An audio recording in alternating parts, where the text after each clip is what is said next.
হরে কৃষ্ণ, রাধে রাধে। নমস্কার সুধী ভক্তবৃন্দ। ভাদ্র মাসে শুক্লপক্ষে শ্রী পার্শ্ব পরিবর্তিনী একাদশী 2025 সালে কবে পালন করতে হবে? ইংরাজি 3 নাকি 4 সেপ্টেম্বর? কোথায় কবে ব্রত?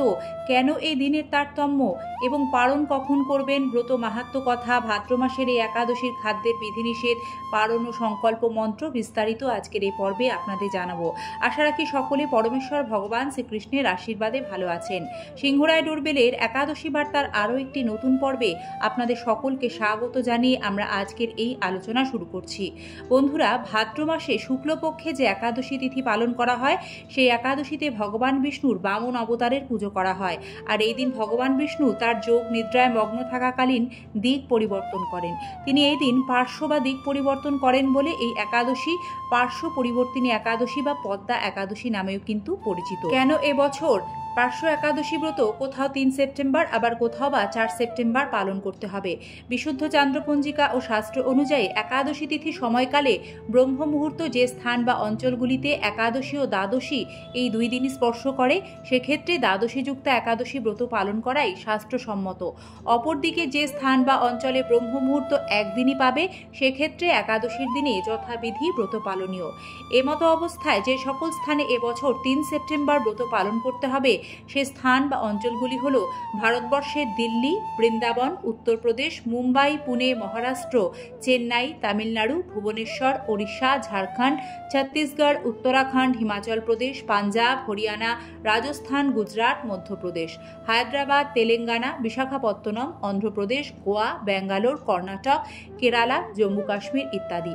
যে সকল স্থানে 4 সেপ্টেম্বর ব্রত পালন করতে হবে, সেই স্থান বা জায়গাগুলি হল ভারতের পশ্চিমবঙ্গ, বিহার, শিলং, মেঘালয়, গৌহাটি, আসাম, আগরতলা, ত্রিপুরা, মিজোরাম, মণিপুর, নাগাল্যান্ড, অরুণাচল প্রদেশ, সিকিম, আন্দামান নিকোবর দ্বীপপুঞ্জ এবং বাংলাদেশ ও নেপাল। যেহেতু এবছর 4 সেপ্টেম্বর শ্রী বামন দ্বাদশী ব্রত পড়েছে, সে কারণে যে অঞ্চলগুলিতে পার্শ্ব পরিবর্তিনী একাদশী 4 সেপ্টেম্বর পালন করা হচ্ছে, সেই স্থানগুলিতে বামন দ্বাদশী ও পার্শ্ব একাদশী ব্রত একসঙ্গেই পালিত হবে।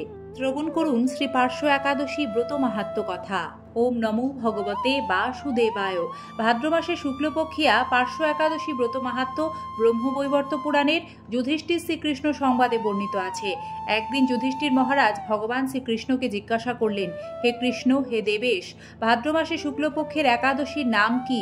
এই ব্রতের মাহাত্ম্য কি? ব্রত পালন বিধি বা কি? ব্রত পালনে কি পুণ্য লাভ হয় তা কৃপা করে আমাকে বলুন, আমি তা শ্রবণ করতে ব্যাকুল। যুধিষ্ঠির মহারাজের জানার ব্যাকুলতা দেখে ভগবান শ্রীকৃষ্ণ প্রসন্ন হয়ে বলতে শুরু করলেন, হে রাজন, হে ধর্মরাজ, আমি এখন সেই পবিত্র ব্রত মাহাত্ম্য বর্ণনা করছি, মনোযোগ দিয়ে তা শ্রবণ করুন। ভাদ্র মাসে শুক্লপক্ষের একাদশীর নাম পার্শ্ব একাদশী বা পরিবর্তিনী একাদশী। সাহিত্য ভগবান এই তিথিতে পার্শ্ব পরিবর্তন করেন বলে তাই এর নাম পার্শ্ব একাদশী বা পরিবর্তিনী একাদশী। এই তিথি মহাপুণ্যপ্রদায়ী, সমস্ত পাপ হারিণী এবং মুক্তিদায়িনী। এই একাদশী বাজপেয় যজ্ঞ থেকেও বেশি ফল প্রদান করে। যে ব্যক্তি এই তিথিতে ভক্তি সহকারে ভগবান শ্রী বামন দেবের পূজা করেন, তিনি ত্রিলোকে পূজিত হন। পদ্মফুলে পদ্মলোচন শ্রী বিষ্ণুর অর্চনকারী বিষ্ণু লোক প্রাপ্ত হন।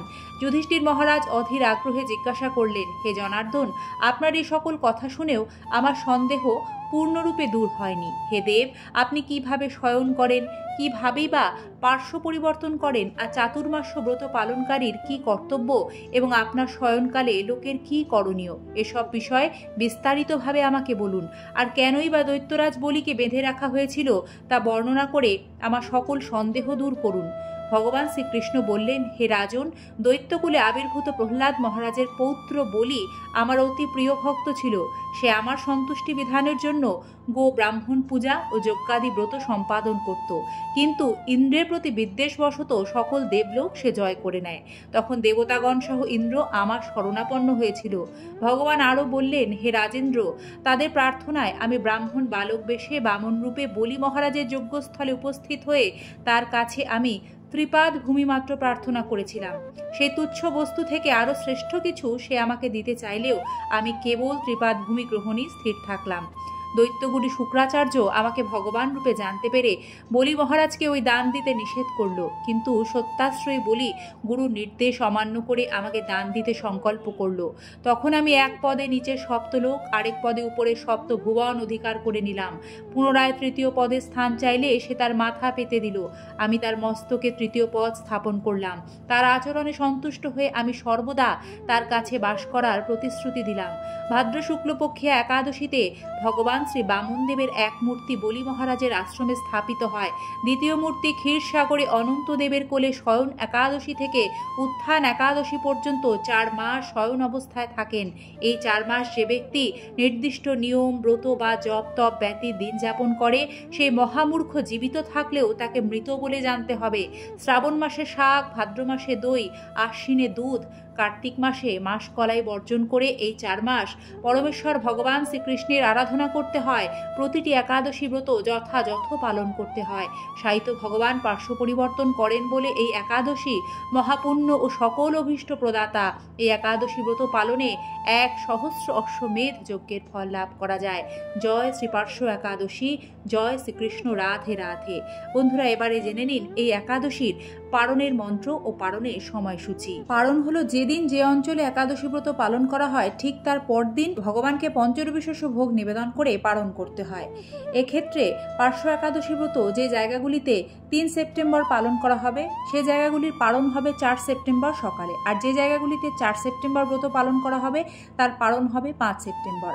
পারণের সময় ভগবানকে পঞ্চরবি শস্য ভোগ নিবেদন করে একাদশীর ফল ভগবানের সম্মুখে অর্পণ করতে হয়। তারপর পারণ মন্ত্র, যা হলো অজ্ঞানতিমিরান্ধস্য ব্রতে নানেন কেশব প্রসীদ সুমুখনাথ জ্ঞান দৃষ্টি প্রদব হব। এ মন্ত্র উচ্চারণ করে ভগবানকে ভোগ নিবেদন করে তা কৃষ্ণ প্রসাদ হিসেবে গ্রহণ করে একাদশী ব্রত পূর্ণরূপে সমাপন করাই শাস্ত্রীয় বিধান। একাদশীর দিন পঞ্চরবি শস্য গ্রহণ করবেন না, এটি ভাদ্র মাসের একাদশী, তাই দই খাবেন না। তবে চরণামৃতে দই থাকলে সেটি কিন্তু সম্মানের সাথেই গ্রহণ করতে হবে। একাদশীর দিন ক্ষৌরকর্ম করা যাবে না। একাদশীর দিন রক্তপাত যাতে না হয় খেয়াল রাখতে হবে। কোনো রকম প্রসাধনী একাদশীর দিন ভুলেও ব্যবহার করবেন না।